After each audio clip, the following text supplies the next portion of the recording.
All right, so speaking of the Kegel exercises, you talked about the squeezing and the lifting. Are you able to explain briefly how you should be executing those exercises for the most effective ways of doing it? Yeah, and that, again, another fantastic question, because I get lots of trainers that are always asking me, how do I cue this for my client? And it's probably it's once you get the cues right, you can absolutely do it correctly.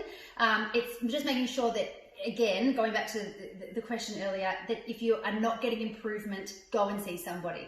But there was a study done only 2 years ago that actually did the best ways to contract your pelvic floor and what are the best cues.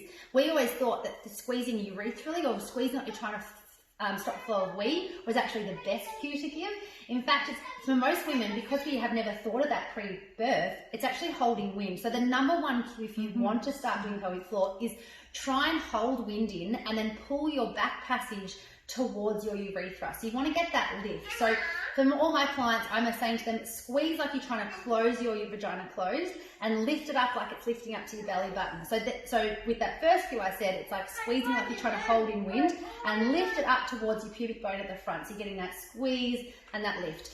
Other cues that work is stopping the flow of wee. So if you want to, once, maybe twice, if you sit on the toilet, not with a super full bladder, but a medium-sized bladder, and you try and stop the flow of wee. If you can stop the flow of wee, you're using your pelvic floor correctly, and then that's a nice cue for people to go, oh, that's the muscles I should be working. Some people, though, get a bit disheartened with that because the wee doesn't stop, but it may slow down. So if it slows down, again, you're still doing the right thing. The muscle's just not strong enough. It just needs to get bulkier and better at what it does. Another nice cue is sometimes imagine you've got a silk scarf or you're a vacuum cleaner and you're trying to close and squeeze. Yep.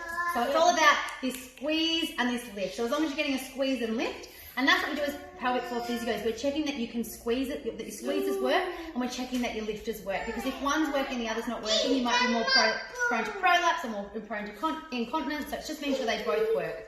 But for trainers watching and for the clients, think about stopping the flow of wee and lifting up your bladder, or stopping wind and lifting it up towards